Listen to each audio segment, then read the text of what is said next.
Shri Radhe Radhe. Video में गुरुजी ने बताया है कि प्राण छूटने के बाद शोक क्यों नहीं करना चाहिए।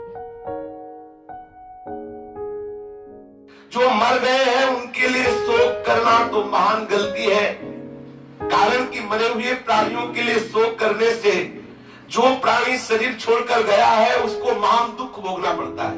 शास्त्र की बात कह रहे हैं, मनमानी नहीं। गता सुन गता सुश्य।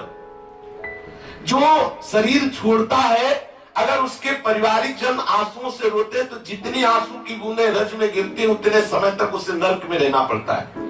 इसलिए कभी भी किसी का परिवार का कोई पधारे तो रो मत, नाम कीर्तन करो, प्रभु का सुमिरन करो। प्रभु के नाम कीर्तन से सब बात बन जाती है। किस लिए रोना? जो हमारा प्रियजन उसको दुख देने के लिए रोए क्या? कदापि नहीं। जो पधार गए उनके लिए शोक करना महान गलती है, कारण कि मरे हुए प्राणियों के लिए जो शोक करके आंसू बहाता है उस जीवात्मा को दुख भोगना पड़ता है।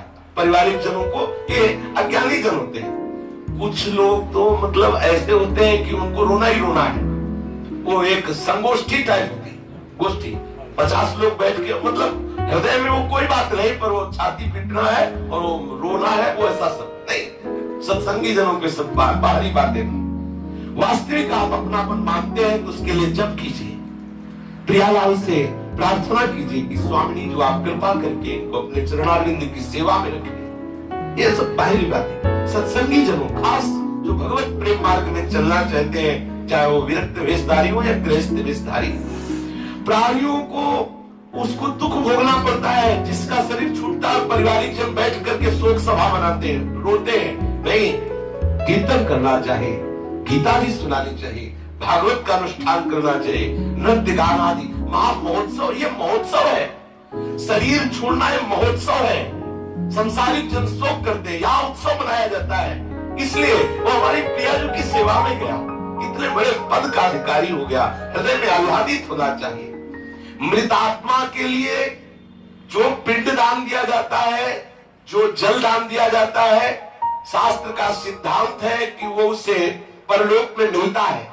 और जो पारिवारिक जन आंसू बहाते हैं, ऐसा करते हैं, इसलिए मास्त्र बांधवैर्मुक्तम प्रेतो भुंक्ते यतो वसः तस्मान रोदितव्यम ही क्रिया कार्याश्च शक्तिता।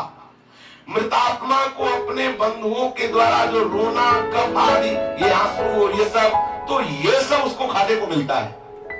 आंसू जो निकलते हैं, नाक, श्लेष्मा, खखार, ये सब जो रोता है, ऐसे चीखता है, हाय है, और वो सब वो उसको खाने को मिलता है। और उसकी दुर्गति होती है जो पारिवारिक जन उसके लिए रोते। ये शास्त्र की बात कह रहे, मनमानी बात नहीं कह रहे। इसलिए भगवान कह रहे, गता सुन नाम सोचन्ति पंडिता। मृतात्मा के लिए जो कफ और आंसू आदि बहाए जाते हैं, मृतात्मा को परवश होकर खाना पड़ता है। और जो अभी जी रहे हैं उनके लिए भी शोक नहीं करना चाहिए, क्योंकि उनका पालन पोषण, उनका जो भी प्रबंध, उनकी जो भी दशा, उनका जो भी भरण पोषण है, तुम्हें चिंता करने की जरूरत नहीं। चिंतन करो श्री हरि का, हरि संभालेंगे। प्रभु कहते हैं योगक्षेमम भाम्यम, मैं उसको संभालता हूं। आप सोच सकते हैं कि प्रभु ने ऐसा क्यों किया? क्योंकि अनंत जन्मों का हिसाब खत्म करके अपने जन को अपने घर में अपनी नित्य सेवा में रख लिया। तुम्हें अपने स्वार्थ के कारण दुख लगता है, प्रभु ने बहुत गलत किया, क्योंकि तुम्हारे स्वार्थ की पूर्ति उस जीवात्मा से हो रही थी। तुम्हें पता है कि पिछले जन्म में क्या था?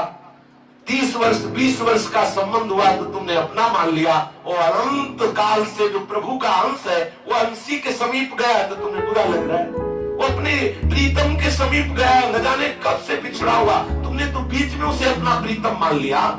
तुमने तो बीच में मान लिया, वो तो सदैव अपने प्रीतम का था, भूल से ऐसा हुआ, अब वो अपने प्रीतम के पास गया है। गलती हमारी जो शोक कर रहे हैं, क्योंकि हमने बीच में मान लिया कि ये मेरा है।